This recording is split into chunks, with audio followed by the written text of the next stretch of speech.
Welcome back. That's like, is that like our thing? Episode 7.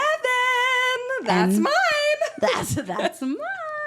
Oh my God. Hi, Caitlin. Hey, cuteness. This is my beautiful co-host Spencer, and we're here. Oh, and this is Caitlin. That's me. And this is You Sports. In Arizona right now. Episode 7. On location. Yeah, by the time that you guys listen to this one, I could be in Colorado recording more. Back in the OG studio. Yep. This is our Arizona makeshift studio, but the pink couch goes with us everywhere. Yeah, I was going to say, contrary to popular opinion, this couch, baby. It fits right in my carry-on. Yeah, fits right on in the plane. Isn't that crazy? Well, if you're new here, welcome. And if you're not new here, welcome back. We're so happy to have you, and we're so happy to be here. Oh my goodness. We are back to talking. We had some Olympics news. We had some NFL news. And now we are back to the tried and true, the Nembhard. The Nembhard. The National Basketball Association, ladies and gentlemen. And we are back with some more off-season updates for you all. Yes, and there very well could be some more by the time that you guys watch this. Yes. But these ones are the kind of quote-unquote important ones right now, and just some changes that are made. This one will probably be a pretty quick video, but we just want to give you guys some updates where we're at. And if we have maybe any thoughts on how teams will do after any of these changes. Or not. Or not do. Yeah, truly. We have a couple of those teams. But yeah, we're just, we're excited for obviously this upcoming NBA season. We're getting closer and closer. NFL season, by the time that this video is posted, will probably be a week out. Right? That's insane. Yeah, that's crazy. So by the time you guys are watching this, it's almost like regular NFL season, which Sports! means which means that we're like a month and a half, 2 months away from NBA season, and then it's game time, baby. It's game then time, life becomes busy as heck when you're watching all those games. Real busy, and we're gonna be here to talk all about it. I cannot wait. Yeah, like think about this now. Like you guys are watching us during off season, like when it's on season.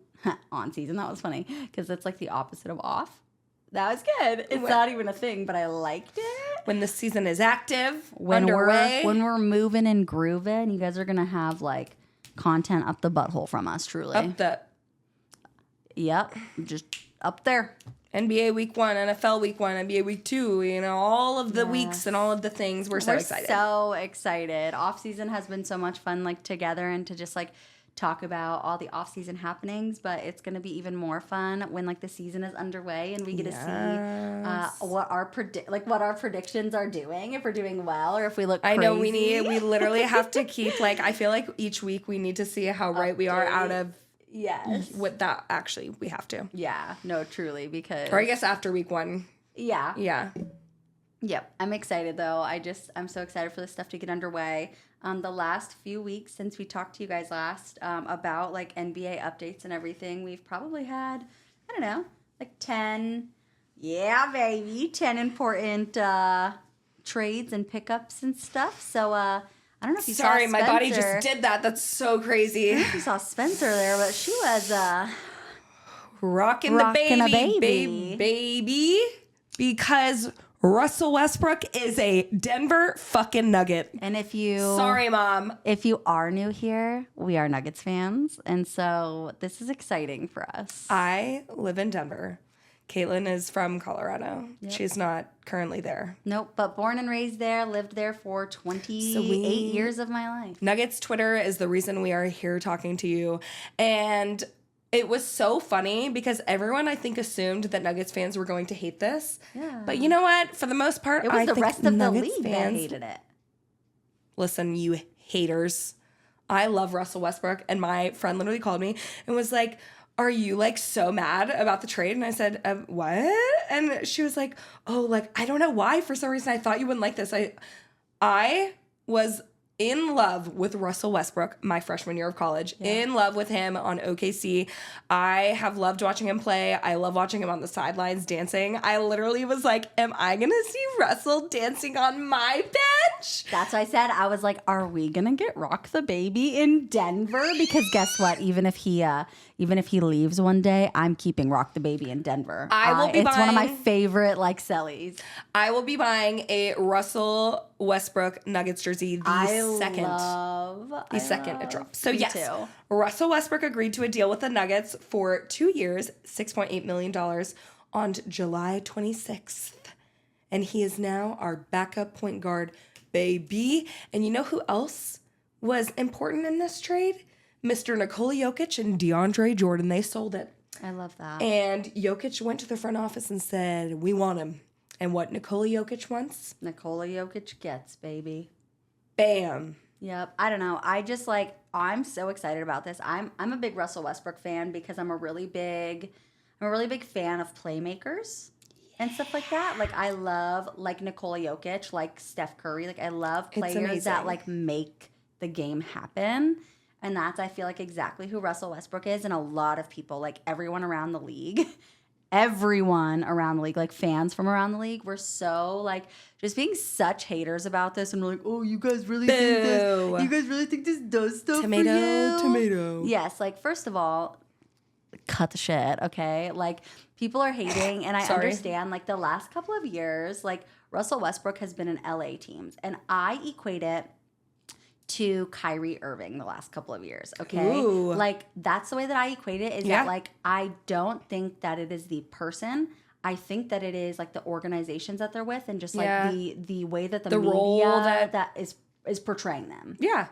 Exactly. And I just, like, yes, and the role that they're playing and everything like that. Like, people are talking about, I don't know, just saying all this horrible stuff. But I'm like, Russell Westbrook was someone that decided to go to the bench to help his team win and to run his bench unit for the Clippers. Are we forgetting that Russell Westbrook holds the record all time for triple doubles? Yes, and he's one of the most assists in the entire NBA history. Nikola Jokic is number 4, I believe, right now, down by like 30, I think, or so triple doubles. But you don't get that from being a bad player. Yes. So truly. He's one of the best of all time. Lay off. He's an MVP. And like, this is a lot of what I say is that people are blinded by recency bias. And I understand that current play recency bias makes sense. To be like, okay, well, the last couple of years, the output has been different or blah, blah, blah. But I'm like, you also have to look at where he's been and what his role has been, and also the way he's been treated by a lot of these teams. A lot of guys like Kyrie Irving, when he was like on the Nets and the Celtics and things like that, like you're painting these guys as horrible human beings. And so not only do they have to go to practice and go to games and stuff like that, and just like have this idea that everyone out there thinks that they're this like horrible, awful person and people are talking shit about them 24/7, and then they have to go perform and like play this basketball game. And I know it's silly. You play basketball for a living. It shouldn't matter. But like, it is a mental game. We talk about 100%. That a lot. It's a mental game. And if you're not in the right spot, like, you're not going to be doing well. They say that like the Warriors are one of those teams that like players come and like become the best version of themselves. Dante DiVincenzo, he was like almost nothing, and then came to the Warriors, became fantastic, ended up going to the Knicks and has been great with them. Like, it's where a lot of players can come and show exactly who they are with like kind of like their free offense that they do. They kind of let their offense move around Steph Curry and through Draymond Green and things like that. And so a lot of people come and get to show off exactly who they are. They don't have a system to abide to or anything like that. And so I just think that like Denver's kind of going to be that place for Russell Westbrook. Like, while obviously we all know that things run through Nikola Jokic as they should, I think Russell Westbrook is really going to like understand that, and he's going to play so well, like just kind of in that system with the Nuggets. I understand what people are saying, because people see from an outsider's perspective, and you're not really like understanding, you're not a Nuggets fan. Yeah. All they see is his number. Last season, he averaged 11.1 points, 5 rebounds, 4.5 assists in 22 minutes averaging. And people are saying, oh, our issue with the bench was the offensive, production. And so I think that's the issue that a lot of people see and think that does nothing for you. But what I see is our bench is so young. We just are like, it's pretty obvious that Christian Brown will be starting, and losing him off the bench is a big deal, just because he probably was one of the oldest people off the bench besides like Reggie and Justin Holiday when you got into the playoffs. But with Peyton Watson and Julian Strawther about to be heavily relied upon this year, I think Russell will be a great addition because he's such a good playmaker. I think he's going to set the table I think him and Julian Strawther, I think it'll be a good setup. I think even him with MPJ, because MPJ likes to have someone, set the table for him. And passing the ball. And passing the ball. I can't wait to see Jokic and Westbrook minutes, just as unselfish players that are both great producers. So I understand where people are being kind of mean about it because of maybe the scoring in recent seasons. Mm-hmm. But I still think he's going to be a great fit. He's obviously going to be likely the sixth man off the bench. Yeah. And he solves another problem, which is kind of the energy out of, in transition, because Jamal, as we all know, is the slowest person to bring the ball up the court, and Russell's probably one of the fastest. Yes, so truly, it is a polar opposite. Yeah, not only is he a good playmaker, but also one of the strongest veteran presence, sorry, Reggie Jackson, but it is night and day between the two, and I think he will be an awesome person to have running with those young guys. I agree. Because last year it seemed when we just had, in the beginning of the year, Peyton Watson, Christian Brown, and Julian Strawther out there, they were trying Julian Strawther out a lot in the beginning of the year. It's just...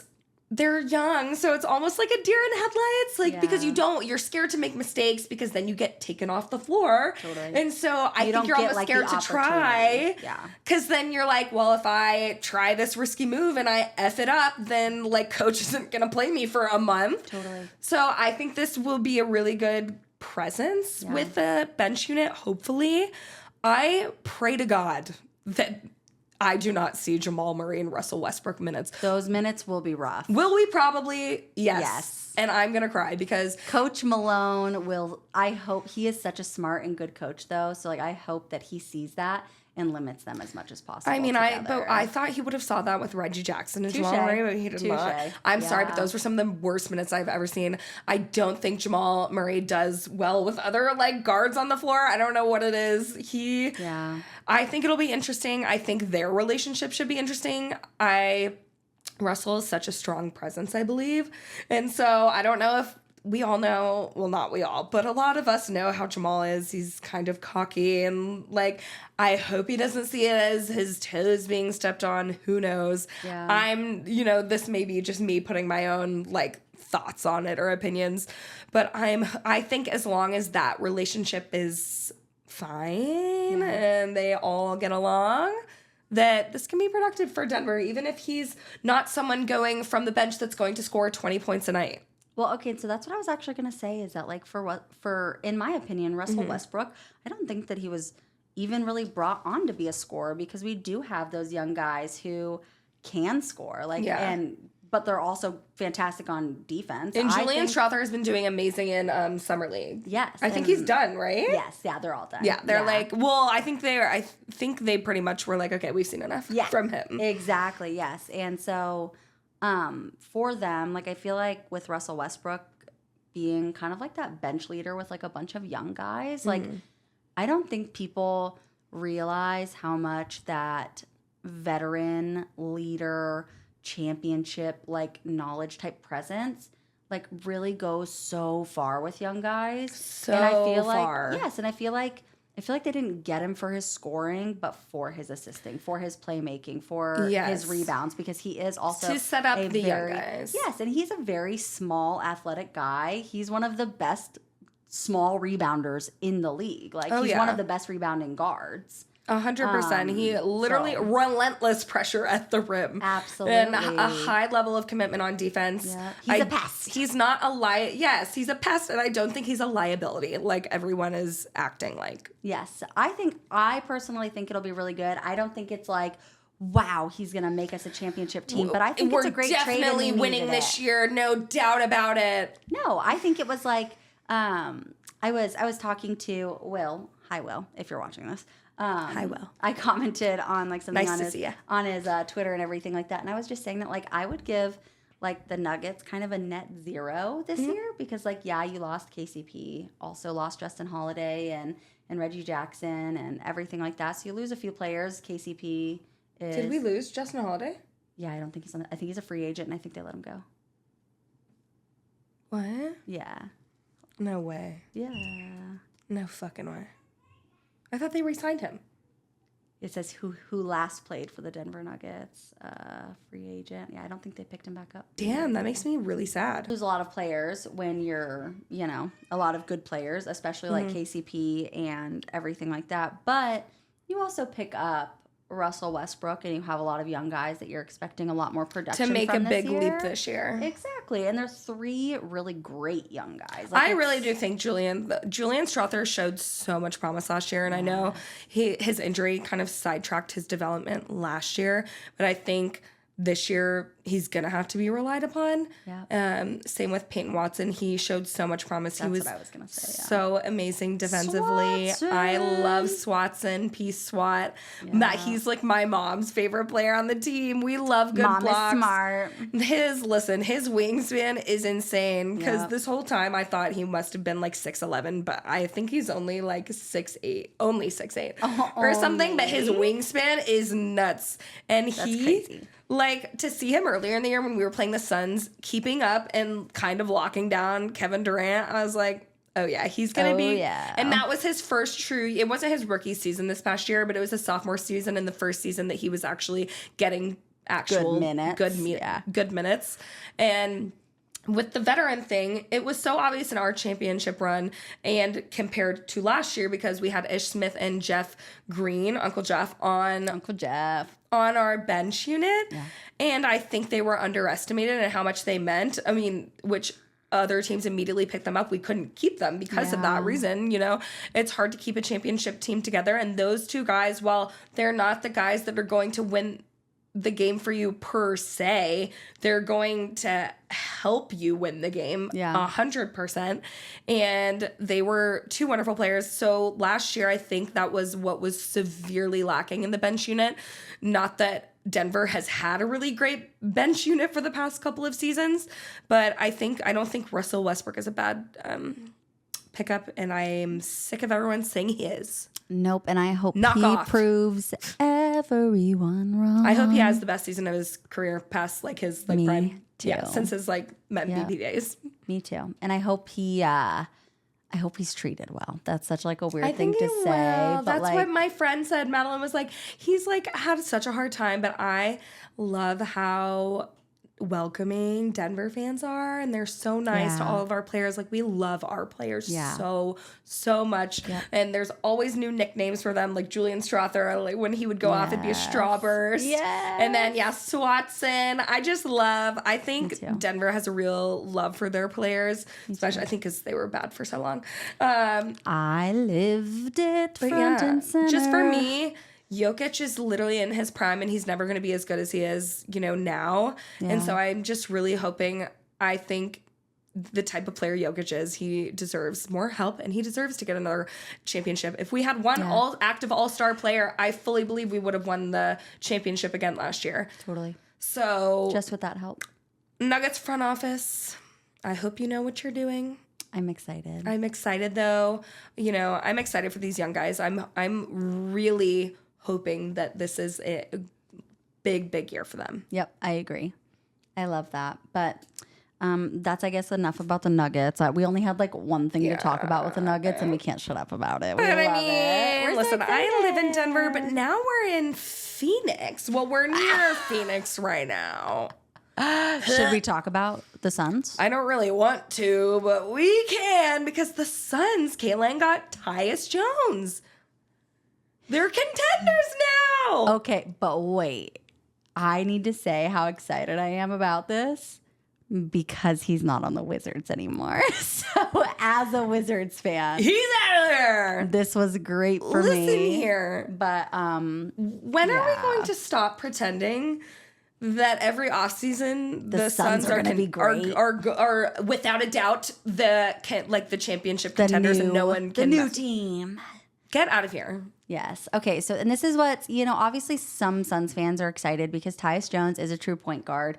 I think he's a good point guard, but I just don't Let's think add more offense to the offense. So that's what I was going to say is like you don't really get like a ton of defense with him. He's quick and he's a good perimeter defender and everything like that, but he is short. He's one of the shortest players in the league and everything like that, but I just don't think he moves the needle for them. Like I said, he's a great player, but like, so what's your starting five going to be? 3 of the smallest guys. You're literally going to have Tyus Jones as your point guard, and then do you make Devin Booker your shooting guard, and then Bradley Beal a small forward? Will be the wings. Yeah. And then you're putting KD at the 4. And then either Nurkic or Plumlee. And Nurkic, you have to put Nurkic at the 5 because Plumlee plays it's just not a good rim protector. Yeah. I don't think Plumlee is a good choice when you move into the playoffs. Yeah. And so Nurkic is your literal only defensive person that you have.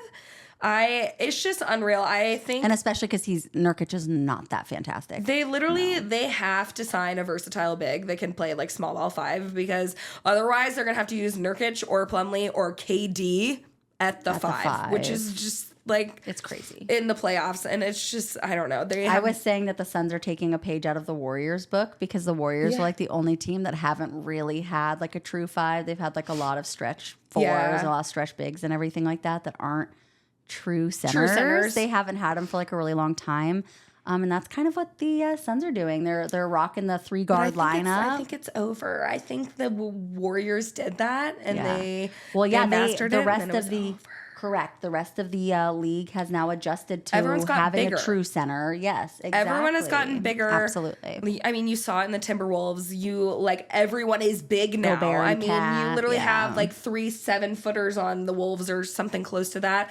Even us with our team, Jokic is 7 foot or almost 7 foot. Michael Porter Jr. is 6'10", 6'11". Is he that big? Yes. I had no idea he was so tall. And Aaron Gordon, exactly. Aaron Gordon is 6'10".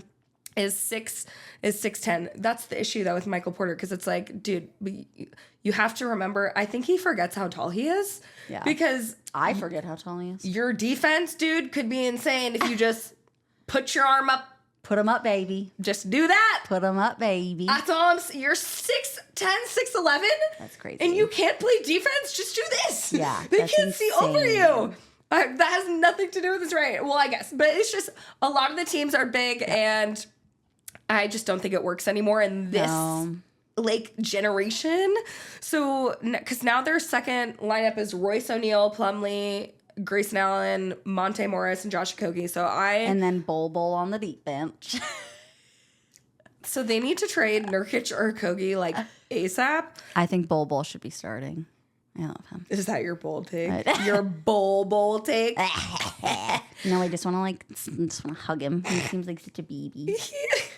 I'm just saying though, they literally have no defense, no perimeter defenders, no one to guard. You don't have anyone to guard the Stephen Currys or the John Morants or the Jamal Murrays or the Anthony Edwards. That's what I'm saying is it's literally gonna be Devin Booker, Bradley Beal, and Tyus Jones as your perimeter defenders and as your guys that are probably just gonna have to take turns getting those guys on defense. And Nurkic is your only rim protector on the team. Mind you, last year was the first time he played more than 56 games since 2019. Yeah, he's not not a super healthy dude. He's 30 and he has only played more than 70 games 3 times in his career. Yeah. So for all of you that are pretending that the Suns are now contenders again, I just brought you back down to earth, baby. Sorry.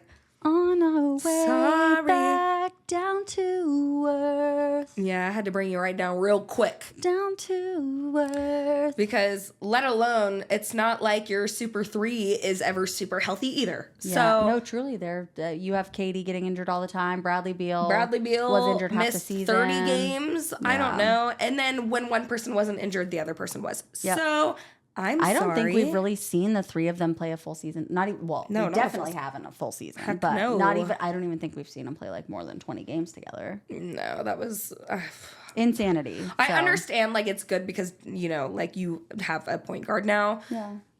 But again, it's not, to me, it wasn't. They didn't get worse because of signing Tyus Jones. Yeah. But you didn't get better. No. So unless this is going to be when we're filming this, it'll be posted a couple weeks after.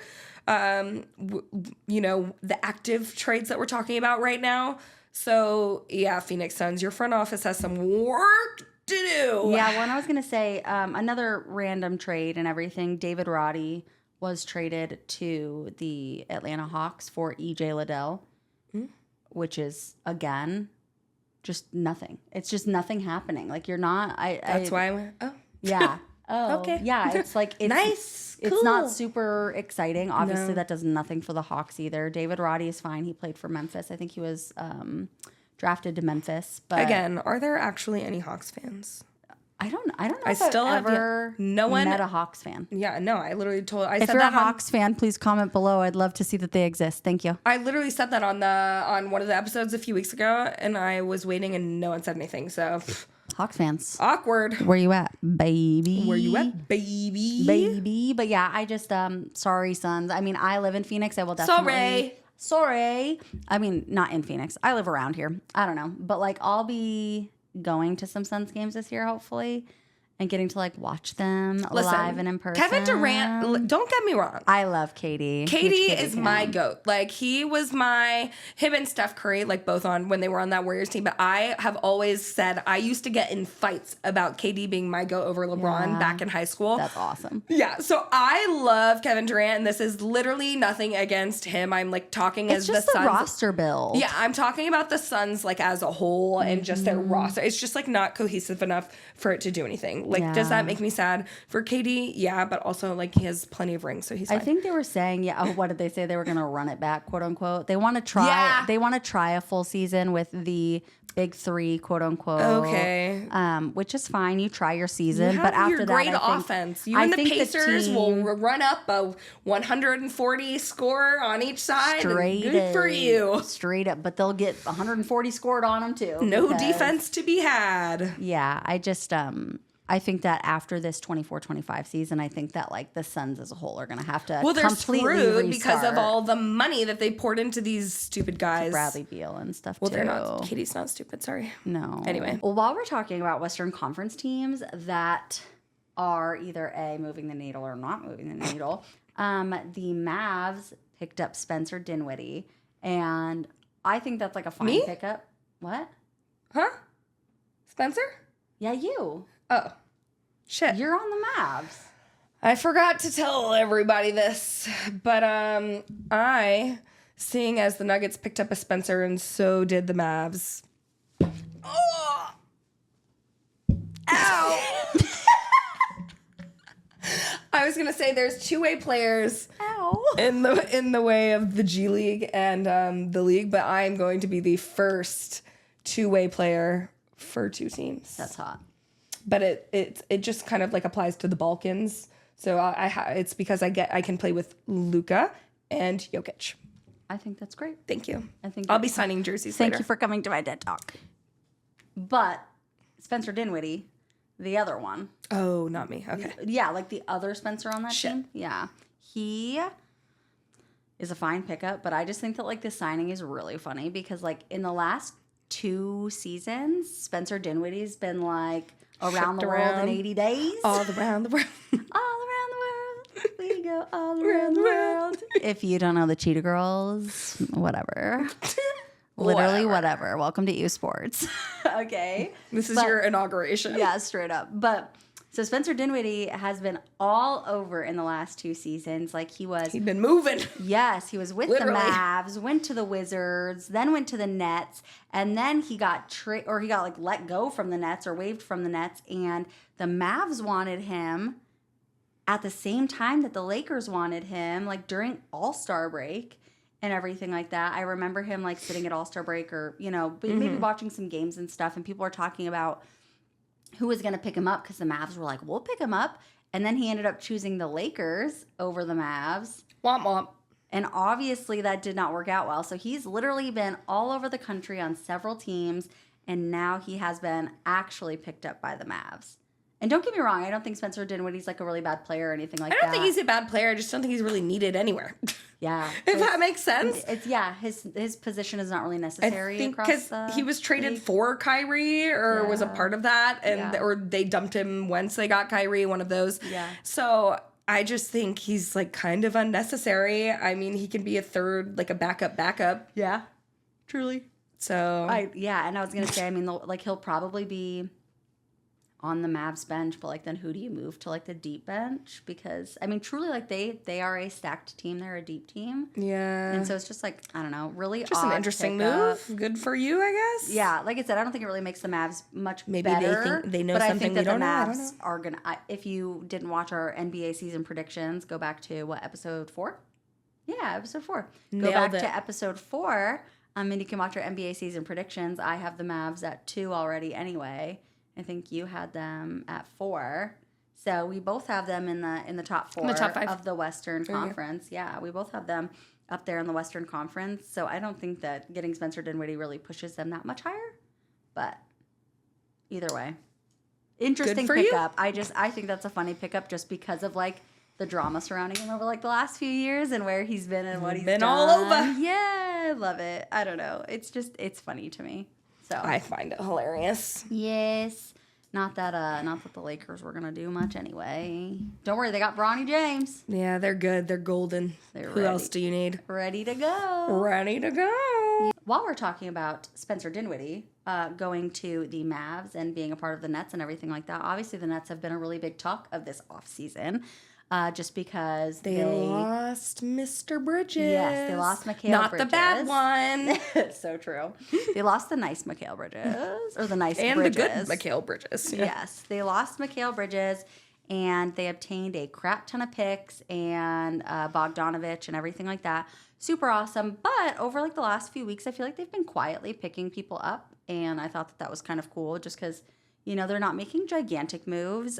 They got Killian Hayes, which is, he's a point guard. He was playing for the Pistons. He was in, like, that big fight between the Pistons and it was, like, the Magic or something, where a bunch of guys got, like, suspended for several games.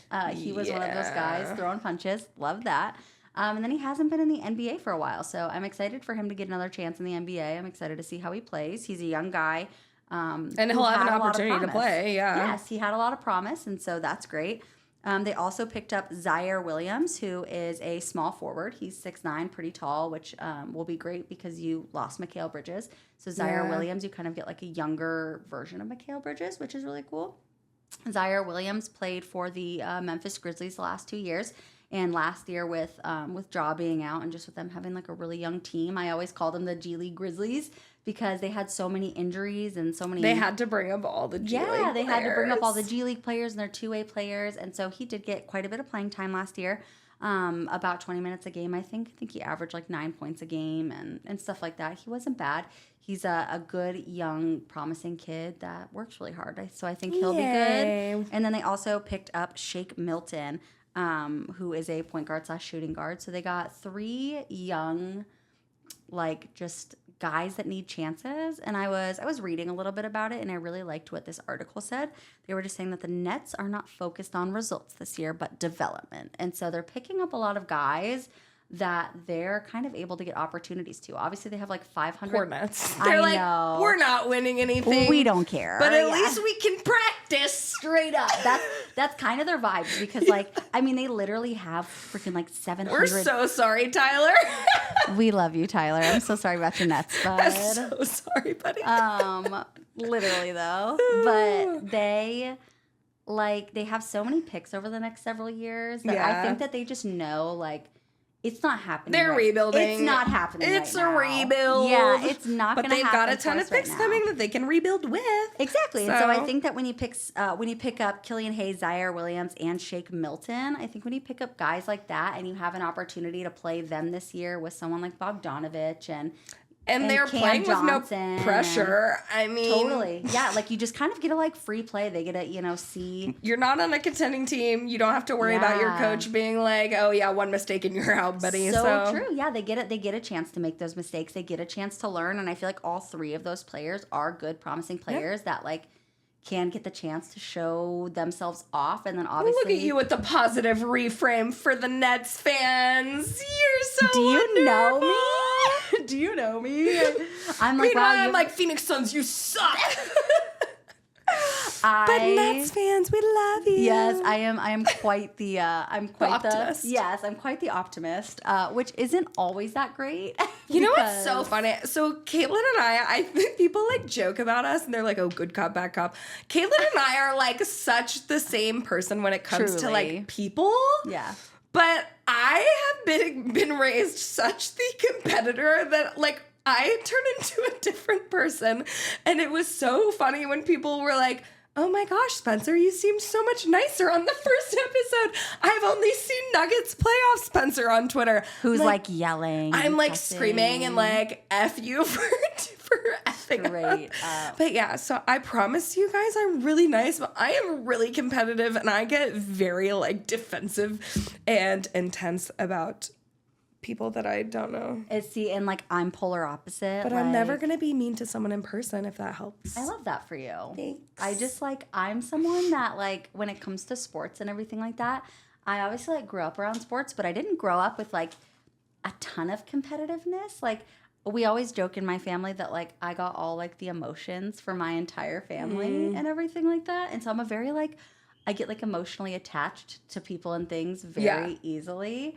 And so that's how like I am with teams. Like if I see like a really shitty team, I'm like, I just love them. I want the best for them. I think that's how I feel with everyone but people that threaten the Nuggets. Yeah, totally. Actually, that's 100% because that's so true. Because I look at the Pistons and I'm like, oh, the Pistons, and the babies, and I'm like, the Pacers, they did so good. But then I'm like, Phoenix Suns, don't you dare cross the line in the Western Conference, and like the Timberwolves, yeah, I thought you were cool, Aunt, but not anymore. So I think that's where it comes out. But yes, I get very emotional when it comes to teams that have no chance of hurting my Nuggets. Yes, I love when people win, and I love when people do good, and I just like, it makes me so happy. I don't like to lose. No. Winning is fun and losing sucks. I get very, very angry and very sad when we lose. It's true, she does. It's always really funny too, because like when the Nuggets lose, like the times that we've been together when the Nuggets lose, I'll be like, oh, that sucks. And then I'm like dancing and like just chilling because like that's my vibes. And Spencer's like, I'm actually not talking to you for like the next 3 hours. I'm like, I can't speak. I'm like either crying or I'm just like, I've gone. My brain has like escaped my body. Yes. The world is ending. Truly. I want to jump into oncoming traffic. I don't know. It's all bad. The world is over. And like you might think that like I'm making this sound like, oh my God, like I love everything. This is so great. No, it's a horrible thing to have, okay? Like I would probably get shot in the face and be like, that was literally so cute and nice. Like, that was a great shot. You hit my left eye perfectly. Nailed it. Yeah, nailed it. Have you tried out for the Olympics? Ask Yusuf, okay? Our French guy, whatever he is. Turkey. Yeah, Turkey. Oh my God. No, but literally. I don't even know where we were going with that. I don't know either. I think, you were being so nice about the Nets. Yeah. I just think that like, you might think that it's like all nice and fun. It's really like, some people do get super annoyed about it. I can tell you that for sure. There are people out there that do not love that I love everything. But that's just me. And that's why I'm here talking about every sport ever and every team ever, because I love this stuff and I think it's fun. And I'm a little more like that with the NFL. Yeah. Besides like the Chiefs. But no, that's valid. I'm like, I don't know what it is. The NBA brings out the anger, the angst in me. Because again, like people meet me like I'm not like that with people. I'm not mean. I'm mean to sports teams that have no idea who I am, which I feel like is fair. Maybe because that's the only time I can be mean. So true. That's why I say I'm mean to myself, is because like, that too. I always say that like I refuse to put like negativity out into the world. Mm-hmm. Like I don't want to be like putting out like negative things or saying mean things about other people or like, you know, putting it out there and, you know, being angry. But I'm like, everyone has anger and everyone has negative feelings and that's normal and natural. And so I have to get them out somehow. Facts. And so I do that via being horrible to myself. Boo, tomato, tomato. Yeah. Me. That's that. So, but yes, I like, I think the Nets in the next 5 years are going to be good. That's all I'm going to say. Let's add another year on top of that. All right. In 6 years, 2030 is the year for the Nets. Baby. All right, Tyler, you hear that? 2030 is your year, baby. Yes, we're here for you. We're here for you. We'll root you on like you've been nice to us. Perfect. We love that. But yeah, that's all I really had about the Nets. I think that they're going to be a really interesting story over the next few years, and I'm excited to watch. Am I going to become a Nets fan on accident? Ew. Caitlin, you're capped. I know. It's over. I know. I have like 5. Hard cap. I need to like. I just Shut like it I off. get so invested. Why am I invested? But I get invested, but I just like don't say like I'm a fan of them. Technically, I think I usually say like I like the Grizzlies. I'm not gonna ever root for them over the Nuggets, but I love to watch them and the Magic. So there's teams that I just enjoy watching because I like basketball as a person, and then I like get invested with, which is how I kind of feel with the Grizzlies. Yeah. But yeah. But I just don't say I'm like a fan of them all. See, that's like, I was going to say that's valid because I feel like there's a lot of people, but I love it. Like if you follow me on Twitter or X, whatever the hell it's called, you know that like. That's her thing. My thing. Yeah. It's like, I don't know. I've always been this way, but yeah, my thing is that I like all the teams. I love all the teams. I get invested in these teams. I buy jerseys for players. Like I will always say I'm a basketball fan first. I'm an NBA fan first. And I fall in love with players and teams, and it's so fun for me. And so a lot of people, when I first got on Twitter, were like up in arms about the fact that I liked so many teams and stuff like that. Because it affects them directly. It does. But so I've seen so many people come out, even like you saying that like the Grizzlies might be your second team next year or whatever. Yeah. I've seen so many people say that, like not like about the Grizzlies, but so many people have been like sneakily coming out being like, I think blank might be my second team next year. Like I might like be a fan of this team. And I'm like, hell yeah, brother. That is literally, but like with me with the NFL, I'm like, I have my Odell Beckham jerseys, my Joe Burrow jerseys. Yes, normalize my Broncos liking jerseys. as many teams and players as you want. But I just can't do it. I don't know what it is. It stops at the NBA because I just. Well, but that's okay. Like you don't have to. I'm just saying we need to normalize it and say that it's okay to do it. No, I'm just saying that I would feel so wrong buying another basketball jersey that like wasn't Kentucky or walk in my closet. I know, or the Nuggets. That's why I'm so excited that Russell's coming to the Nuggets. I'm like, this is the best day ever. I get a Russell Westbrook jersey, and it's for the Nuggets. I love it. I also said I wanted one of, I think there's 2 players on, because it was the Lakers. So there was Spencer Dinwiddie and Jackson Hayes. Yeah. If you didn't notice yet, my name is Spencer Hayes. I'm dying for someone with the last name Spencer and the last name Hayes to be on the Nuggets just for me. So we got Spencer Cam Jones. Spencer and Pat Spencer. Yeah, so we need brothers. Cam Spencer and whoever has the last name Hayes that's actually good can be on the team. Please, Calvin. What if we got like Killian Hayes and like Pat Spencer on the Nuggets? Sure. Deep bench. Sure. That would be They can fun. just be, again, as long as they're a jersey available for me to buy so I can have a Nuggets Spencer Hayes on my wall. Like, come on. Come on. I love it. You're not going to get a Caitlin Rios. Anyone? Caitlin? Last name Caitlin? Anyone? Caitlin in the NBA? Anyone with the last Going once? Oh my gosh. Going twice? You're out. Sold to the dumb girl in the pink shirt. I hate myself. Anyway. Moving on to other East Conference teams. Yes. Someone got a fat extension while they are playing in the Olympics. Caitlin Murray. Andrew Nembhard. Playing baby. for Canada. Playing for Canada. Yes, I love that. I was thinking that like a lot of these guys that were in the Olympics and playing for the Olympics weren't going to like, do any contracts or contract extensions or negotiations while they were playing for the Olympics. But I'm like, imagine being Andrew Nembhard and you're like getting to represent Canada and you just play agreed, in the Olympics. You just agreed on a 3-year, $59 million extension with your team. Yes, I'm like, that's like icing successful on the cake, summer if I ever saw one. Oh my gosh. And I love it for him. Like, what an exciting time in his life. Like, that's got to be like one of your best off seasons. And he had such a good kind of like, I wouldn't say like he was drafted in 2022. I was going to say kind of like a breakout. Yeah, a really good Conference sophomore finals. season. Yeah. Yes. He had a really great sophomore season, had an awesome Eastern Conference finals. He really showed up Yeah, he when averaged. the Pacers needed him. He had in the in the playoff run. He averaged 14.9 points, 5.5 assists on 56% shooting. Yeah, he did fantastic. He was the guy that like no one saw coming, and he came out and he did what needed to be done.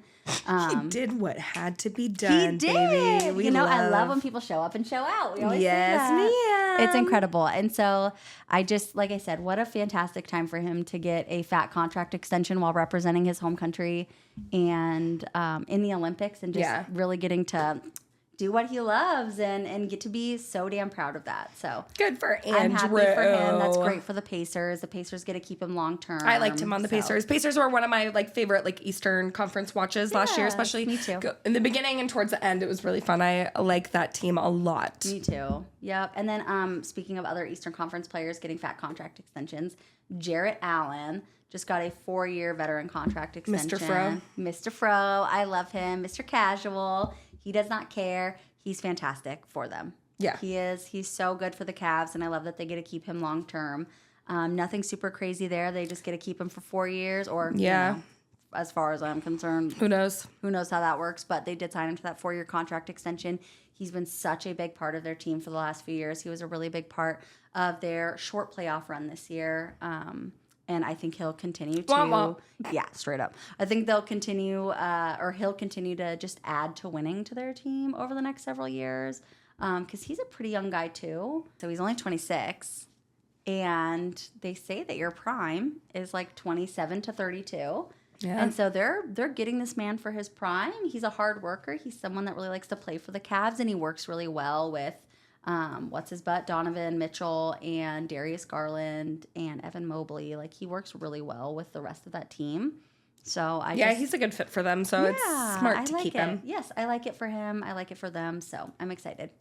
Like I said, it doesn't really do much, but this has been a quiet-ish offseason. Yes. So I think, as we head towards the end, there will be more players likely to be moved. Yep. Some of the rumblings, most of you will have heard a lot about this.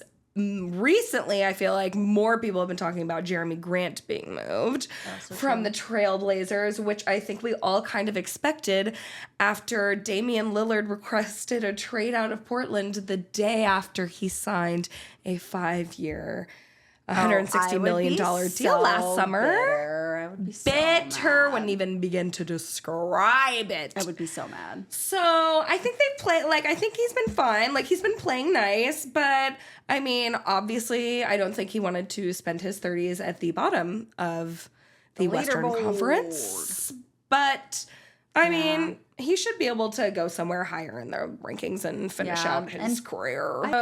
We didn't think that Jeremy Grant was going to stay at the Trailblazers without Damian Lillard to, No. But start at the end of his career, I guess. So, I mean, he's 30 this year, so. Yeah, and we talked about Anthony Simons, too, who's also on the Trailblazers. And that's been another thing that has been brought up recently. Exactly. And let me just tell you right now that if Jeremy Grant and Anthony Simons leave the Trailblazers, my pick for the Blazers being at 10 next year is so far gone. It is like straight all of the talks have said that they have a goal of shedding either Anthony Simons or Jeremy Grant before training camp. I'm gonna leave, actually. Bye. Well, I mean, they may not both move this year, but they said they think that they'll both definitely be gone by next summer, like both of them. I would say Jeremy Grant's probably the first one that they'd be moving. Yeah. I don't know. Anthony Simons is like their young, promising guy. I feel like they really wanted to build with him and build around him. And so maybe they're working on having a younger team. So maybe moving Jeremy Grant would make more sense. I think giving Jeremy Grant an option to be somewhere else and to... Oh, I mean, Anthony Simons could be on a win now team. Yeah, and that too. He needs a new contract in 2026. So, the earlier team gets him, the longer they can keep him under contract, and he's really promising. So, so I'm like, okay, so you're giving away talent? I'm not the one that's, the smart one in the front office. So when I see it was, the Denny trade, I'm very confused right now. I'm always like, listen, I'm not a like, what do you mean you're giving away what a good horrible player? choice. Yeah. And then another person on that has literally been rumored, we've talked about it so many times, is Brandon frickin' Ingram. I think what we found out is the issue with Brandon Ingram is that he is up, I think, for a new contract next year. Yeah. And what is he? Let me see. I'll cut it out. Yeah, so he needs a new contract by next season, and he will likely want a max contract. That's what, I was going to say, that's what he's talked about, is like wanting a max contract and everything like that. And all I want to say is that like the inflation of the NBA contracts has been insane this year. And then them putting new rules on how much you can spend. Well, correct. And so, it's like, yes, everyone wants a $250 million 4-year deal. Plus. Everyone thinks that they're these max contract guys. And, like, I get it. You want to believe in yourself. You want to, give yourself what you deserve and everything like that. But not everyone can be a max contract player. I mean, he's like a good player. He is one of only 10 players across the entire league to average at least 20 points, 5 rebounds, and 5 assists in each of the past 3 seasons. Which is like, so he puts up good numbers. He does. Is he making the team, like, I don't think he's influencing the game as much as maybe he thinks he is to get a max. I think he deserves, like, a Draymond Green contract. Yeah. And I say that as like a, like a $20 million a year kind of contract. Yes. That's like a good mid-level contract. Like $25 million a year. People don't understand that. Everyone is expecting $40 to $60 million a year now, and that is insane. And then there's a second apron, so if they want to take, like, it's almost, so what they're going to add. People are just being selfish and greedy. Well, and at this point, so you're going to add another Eastern and Western Conference team. So then, like, no one's good because they can't afford to keep more than, like, 2 good players. I don't know. Because that's why I said the inflation is crazy. It doesn't make sense. The math doesn't make sense. The math ain't mathin'. The math is not. That is some girl math right there. Let me tell you. The math ain't mathin'. Yeah, I just But all I gotta say, not everyone's a max contract player. So they've been shopping Brandon Ingram, but I don't think anyone wants or can afford Brandon Ingram for what he thinks he deserves. Yeah. Another player. Speaking of people that want more than they deserve, Zach LaVine. Oh. I don't like him at all. And has he played a basketball game in like 5 years? He literally has been on the trading block, I feel like, for the past year. And if it wasn't for his, like, insane salary and all of his injuries and the fact, I don't know, that he's never, like, had any team success on his resume. Yeah. Maybe someone might want him. But he's literally seems to be a very selfish player and is, like, always tried to do it his way, which is great if you win. Yeah.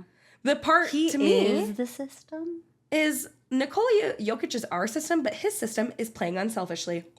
His system is a team system. It's his not system a is playing system. team ball because that's why the people overseas are so good, because they're not trained, like, to be the selfish mega stars. You grow up in the United States, and if you're a good basketball player, everyone wants to be your friend. Everyone is obsessed with you. I love that. Everyone follows you on Instagram. It's not like that overseas, and so I think that's why they just play the right way. Most of them. I'm not saying trained everyone. to win. You're trained to win as a it's not about you. you. And in the U.S., it's very different because you have the fame aspect of it all. So you want the big numbers, and you want the big contracts, and you want to me, the best team. If you're interested in winning, you'll do what's asked of you, and that's how. And I hate to beat a dead horse, but that's how the Nuggets won. We had Michael Porter Jr. was the #1 recruit in high school. He was expected to go #1 in college if it wasn't for injuries. He was that guy in high school, and he is the 3rd or 4th option, depending on the night. And he accepted that role. Aaron Gordon was they tried to make him the 1st option in Orlando, and he bought into a role, and he knew it coming onto the team, and look what happened. They have a ring. So I don't know what team ball works. Baby. I just don't think, and I don't think the Bulls have a good relationship with LaVine. I don't know. It's the whole Bulls right now. I mean, he's good offensively when he's healthy. I just don't he scores and whatever. But yeah, I agree. Okay, speaking of people that are, obviously have been rumored to be traded and are not as good as maybe they think they are, D'Angelo Russell. You should be an announcer. Thank you. I liked that. You'd be my hype girly. Caitlin Rios, everybody. number 33, 33. on the poops. Period. D'Lo Russell is... He's D'Lo. Listen, I will never forget the fact that I scored the same amount of points as D'Angelo Russell did in a playoff game. I could say the same thing about me and Klay Thompson, but I love Klay Thompson. Sorry, but I'm not, because I don't like the Lakers. I think D'Angelo Russell is not a good player. Sorry. Valid. Yeah, I think he's a weird point guard. He's so weird. That's that's such a good way to say it. He's just... I don't really understand like him as a player, I guess. I don't know. I feel like a lot of players I can like read like their vibes and their play style and who they are, and I don't really get that from him. Well, it's like the Lakers are obviously like they don't love him. Yeah. Like they stripped him of his starting spot in the 2023 playoffs. Then they gave him a new contract in the offseason, but they only did that after they waived his non-trade clause. Yes. So, and then while like they weird. didn't yank him out of the starters in the, like this year's playoffs, probably because they didn't really have anyone to but he replace him didn't with. Perform a ton or anything. I don't know. He averaged more shots than points, Caitlin. He averaged 14.6 shots and 14.2 points while these were his averages: 38.4, 31.8, 50. That's your 2-point field goal percentage, your 3-point field goal percentage. I'm sorry, I'm looking for who the And you're fuck free. wants him? I'm just kidding. Sorry, that was me. Who the fuck? Woo! Not me. And then that's rough. My favorite thing, I was doing some research early and someone said, I was like looking up his contract and someone said the Lakers surely let out a collective groan when they picked up that $18.7 million player option. Stop. That's horrible. Yeah, so I wonder if he will go anywhere. Like, they said the Lakers said they're not like trading just to trade, I guess. I don't know. Like, so my thought, and tell me if you agree with this, because like with the Lakers, it's not really just about D'Lo, but it has to do with like the Lakers as a whole. I feel like if you're the Lakers, I feel like the only people that have had like consistent spots on their team is literally just AD and LeBron. I feel like they have not, like, between, like, Max Christie, Austin Reeves, Spencer Dinwiddie, D'Lo, all these other guys, like, they have been in and out. I think they had, like, the most starting lineups last year out of, like, anyone or whatever, because they just, like, they mix and match all the time. And, like, I feel like AD and LeBron, obviously, they're a fantastic duo, and they're also fantastic separately. But, like... They can't like build a team around them, and so they just like are trying everything every day. So I'll be really interested to see what kind of like lineups JJ Redick puts out, and if they keep D'Lo, and just like what that all looks like. I feel like JJ Redick. Yeah, I feel like the Lakers like future is like really uncertain, just in like a team aspect. You don't have like the Celtics have their entire team re-signed. They literally got lost so no annoying. one. It is. They didn't lose anyone. So they annoying. didn't add anyone, and they like re-signed their whole team. And you have a lot of other teams that are re-signing a lot of players and giving them big contract extensions. And I feel like with the Lakers, like you have no idea who's going to be there for how long anymore. You don't know what's happening over there. Yeah. And so I feel like I feel like that with D'Lo, like his future is really uncertain. Yeah. And how old is that guy? He's 26. There's no 28? way he's only in his 20s. Yeah. He's 28. Yeah.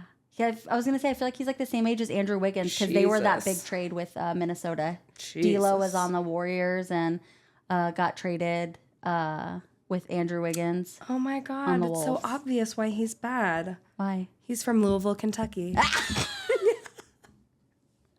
But L's down, baby. Was I good? That was so good. Thank you.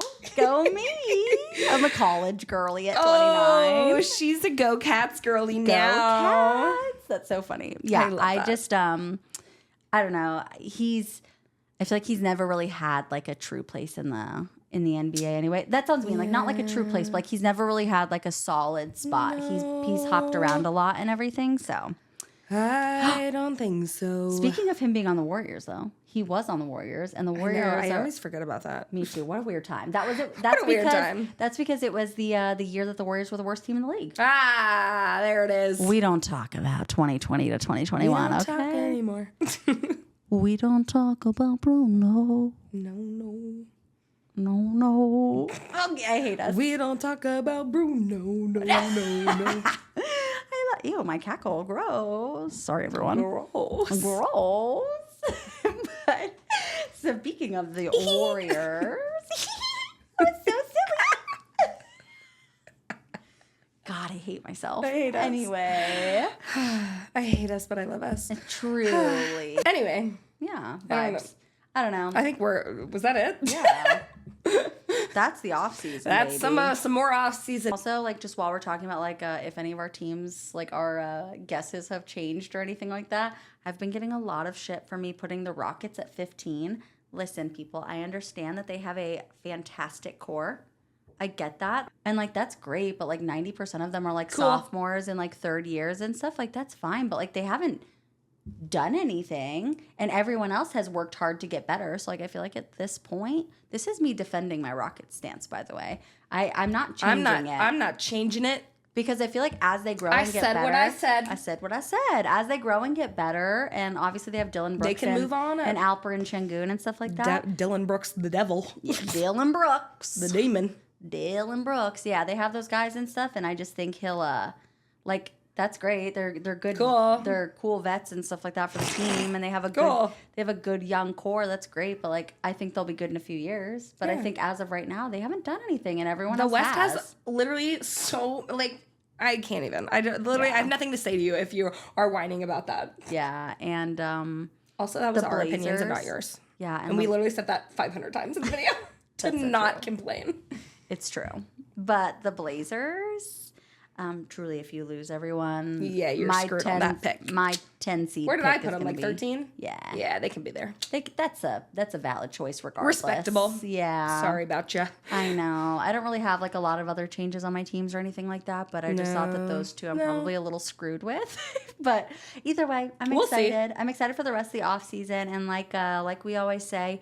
If you guys aren't following us on all of our socials or subscribe to us, you can set the little ringy bell. Get a Patreon. Our Patreon link. Yes. Literally, all of our links are always in the first thing under our little description that has the EU Sports Twitter, Caitlin and I's Twitters, our Instagram, our TikTok, the Patreon, which is exclusive content that we'll have that we're starting to put more stuff on. Yeah, and it's just like, if you like what we do, first of all, thank you. You're the best. That makes me so happy. You. We do post on Twitter, Instagram, TikTok, everywhere else and stuff. And so we're on Spotify, Apple if you aren't used to being on YouTube, or if you have friends that you want to share it to that don't do YouTube. Yeah, yes. You don't have to look at us. I get it. Yes, I wouldn't want to look at me either.